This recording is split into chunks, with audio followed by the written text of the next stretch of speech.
Hello everyone. NCERT गणित कक्षा 11वीं में आपका स्वागत है।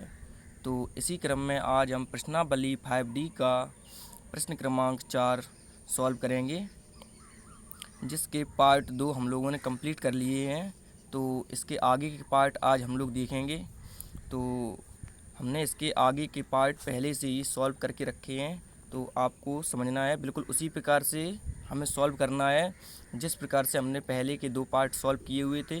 तो हमने ये पहले से ही सॉल्व कर लिए हैं ताकि वीडियो बड़ा ना हो और कम समय में आपको ज़्यादा कुछ सीखने को मिले।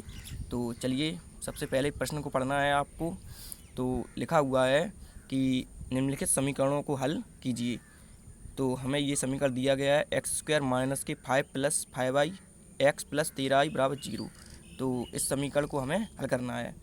तो ये हमारा प्रश्न क्रमांक 4 का ये चौथा पार्ट है। तो सबसे पहले हम इसका तीसरा पार्ट देख लेते हैं और उसके बाद फिर इसे देखेंगे। तो देख लीजिए, ये हमने पहले ही सॉल्व करके रखा है इसे। तो सबसे पहले इसका हम तीसरा पार्ट देख लेते हैं, उसके बाद इसे देखेंगे। तो चलिए पेज पलट लेते हैं और आगे देख लेते हैं। तो देख लीजिए, ये हमारा तीसरा पार्ट है प्रश्न क्रमांक 4 का। तो प्रश्न क्रमांक 4 का ये हमारा तीसरा पार्ट है। तो देख लीजिए, ये हमें दिया गया है, समीकरण दिया गया है, हमें इसे हल करना है। तो एक्स स्क्वायर माइनस के 4 प्लस आई इंटू एक्स प्लस 5 माइनस के आई बराबर 0। तो हमें ये समीकरण दिया गया है, हमें इसे हल करना है। तो इसे हम बिल्कुल उसी प्रकार से सॉल्व करेंगे जिस प्रकार से हमने प्रश्न क्रमांक 4 के पार्ट 2 सॉल्व किए हुए हैं। अगर आपने वो पार्ट 2 देखे होंगे तो आपको ये बहुत ही आसानी से समझ में आ जाएंगी। तो हमने ये पहले से ही सॉल्व करके रखे हैं, तो बस आपको ध्यान से देखना है और समझना है।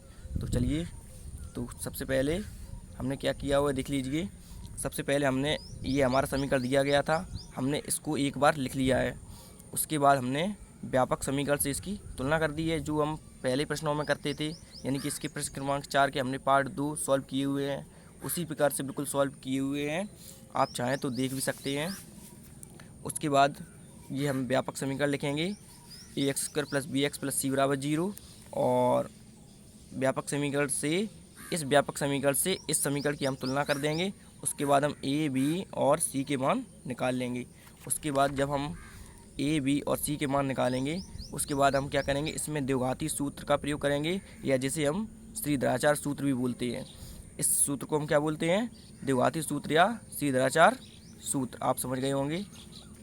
तो जब हम द्विघाती सूत्र का प्रयोग करेंगे, इसमें देख लीजिए ए बी और सी, यानी कि ए है, बी भी है और सी भी है। तो ए बी और सी, हमें भी ये 3 मान दिए गए हैं, तो यही मान हम इसमें रखेंगे और इसे देख लीजिए आगे सॉल्व करेंगे। तो हमने ये आगे सॉल्व किया हुआ है, देख लीजिए। तो हमने ये आगे सॉल्व किया हुआ है, हमने यहाँ पे ये बी का मान रखा, उसके बाद यहाँ पे बी का वर्ग कर दिया, और उसके बाद ये 4 जो कहते हैं, उसके बाद ये ए यानी कि ए का मान 1 है, और बी, और ये बटे में देख लीजिए 2, और उसके बाद ए का मान कितना है, 1 है। ये हम लोगों ने 1 लिखा हुआ है, आप समझ गए होंगे। तो हमने ये सॉल्व किया हुआ है, देख लीजिए आप। उसके बाद ये हमने क्या किया है, यहाँ पे देख लीजिए ये अंडर रूट आ गया था, यानी कि इसका हमें वर्गमूल निकालना था माइनस के 5 प्लस 12i का। तो हमने ये वर्गमूल निकाला है।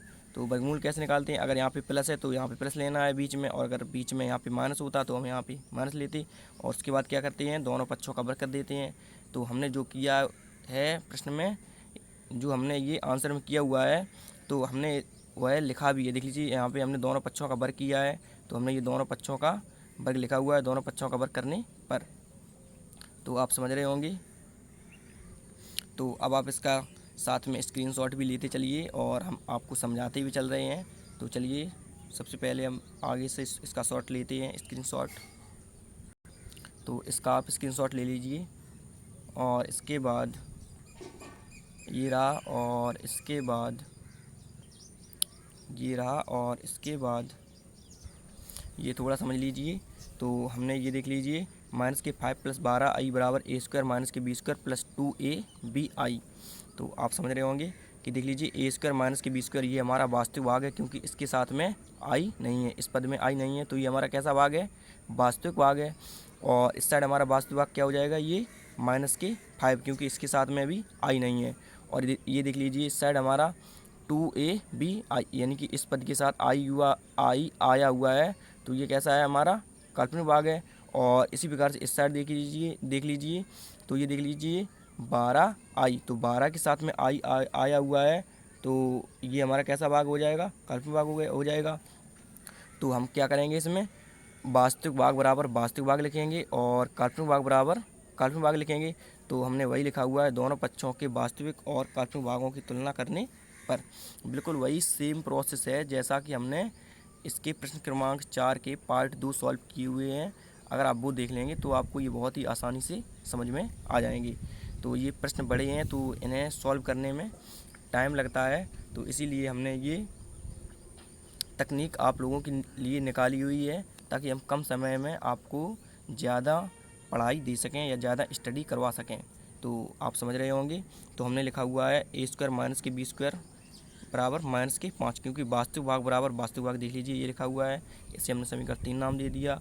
और इसके बाद 2ab बराबर कितना आ जाएगा, 12 आ जाएगा, क्योंकि आई से आई आप समझ लीजिए कैंसिल हो गया। या आई क्या होता है, आई केवल ये एक चिन्ह मात्र होता है, ये हमें यह बताता है कि यह वास्तविक भाग है या काल्पनिक भाग। तो आप समझ रहे होंगे। और उसके बाद हमने ये आगे सॉल्व किया, इस समीकरण 3 और 4 में सर्वसमता का प्रयोग किया। तो सर्वसमता आप लोगों ने याद कर ही ली होगी। क्या होती है सर्वसमता हमारी, ए वर्ग प्लस बी वर्ग का होल वर्ग यानी कि पूरे का वर्ग बराबर ए वर्ग माइनस बी वर्ग का होल वर्ग और प्लस 2ab का होल वर्ग। आप समझ रहे होंगे। तो आप इसका भी स्क्रीनशॉट ले लीजिए। और इसके बाद ये हमने आगे सॉल्व किया हुआ है, आप इसका भी स्क्रीनशॉट ले लीजिए। और इसके बाद इसका भी आप स्क्रीनशॉट ले लीजिए। और इसके बाद इसका भी ले लीजिए आप स्क्रीनशॉट। और इसके बाद इसका भी आप स्क्रीनशॉट ले लीजिए। और इसके बाद इसका भी आप स्क्रीनशॉट ले लीजिए। और इसके बाद इसका भी आप स्क्रीनशॉट ले लीजिए। तो यही हमें x के मान निकालने थे, यही हम लोगों ने निकाल लिए हैं। तो इसके बाद हम इसका पार्ट अगला देख लेते हैं, प्रश्न क्रमांक 4 का पार्ट 4 देख लेते हैं। तो ये प्रश्न क्रमांक 4 का पार्ट 4 है। तो पार्ट 3 हम लोग देख चुके हैं इसका, तो पार्ट 4 भी देख लेते हैं।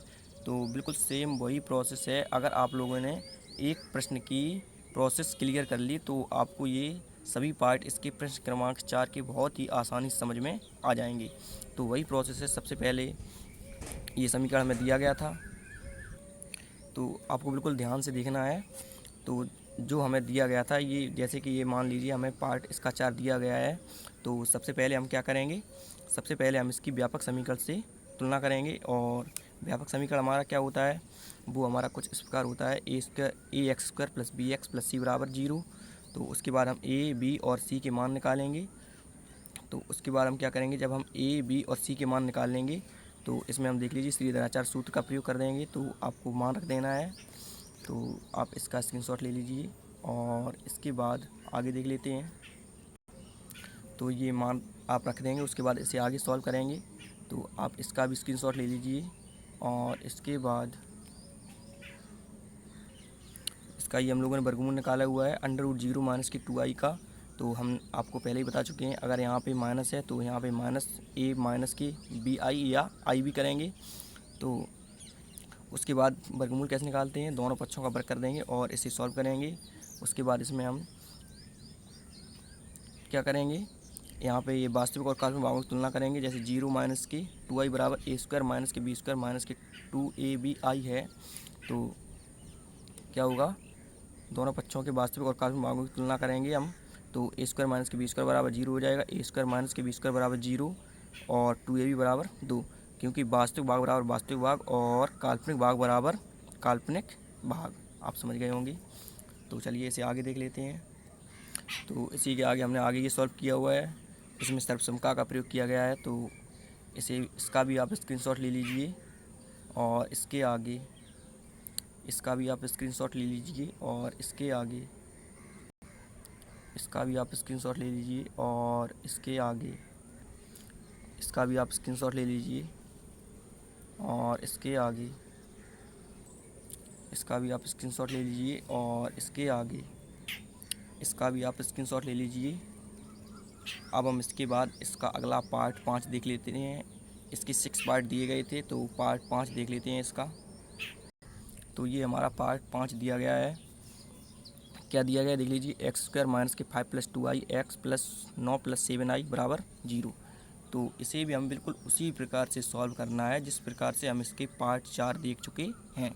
तो क्या करना है, सबसे पहले ये हमें दिया गया था, हमने इसे एक बार लिख लिया है और क्या किया है, व्यापक समीकरण से इसकी तुलना कर दी है हमने, और ए बी सी वही हमारी प्रक्रिया है, हमने मान निकाल लिए और उसके बाद हमने सीधाचार सूत्र या द्विघाती सूत्र का प्रयोग किया हुआ है और हमने इसे आगे सॉल्व किया हुआ। तो सबसे पहले आप इसका स्क्रीनशॉट ले लीजिए और इसके बाद आगे इसका भी आप स्क्रीनशॉट ले लीजिए। आगे ये सॉल्व किया हुआ है, तो वही प्रोसेस है हमारी सॉल्व करने की बिल्कुल। तो इसका भी आपको स्क्रीनशॉट ले लेना है और इसके बाद आगे इसका भी आपको स्क्रीनशॉट ले लेना है और इसके बाद आगे इसका भी आपको स्क्रीनशॉट ले लेना है और इसके बाद आगे इसका भी ले लीजिए और इसके बाद इसका भी ले लीजिए आप और इसके बाद इसका भी ले लीजिए आप और इसके बाद इसका भी ले लीजिए आप। तो यही हमारे एक्स के मान हो जाएंगे। तो इसी प्रकार हमारा ये पार्ट 5 भी कंप्लीट हो जाएगा। तो आप जब इनको एक बार लिख कर देखेंगे तो आपको बिल्कुल सेम प्रोसेस समझ में आएगी, कुछ भी इनमें अलग नहीं है, बिल्कुल एक ही प्रोसेस है। अगर आपने प्रश्न क्रमांक 4 का एक भी पार्ट सही से सॉल्व कर लिया तो आपको ये सभी पार्ट आसानी से कंप्लीट हो जाएंगे। तो अब आप अगर कमेंट करेंगे तो हम इसका पार्ट 6 सॉल्व करवा देंगे। तो उसे हम इस प्रकार से पहले से सॉल्व नहीं करेंगे, तो अगर आप बताएंगे तो हम उसे सॉल्व करवा देंगे सही से, विस्तार से आपको बता देंगे उसमें एक एक चीज़। तो वैसे हमने पार्ट 2 इसकी पहला और दूसरा आपको बहुत ही विस्तार से समझाया हुआ है, आप चाहें तो उससे भी समझ सकते हैं। तो इसी के साथ अब हम आगे सॉल्व करेंगे। Thank you.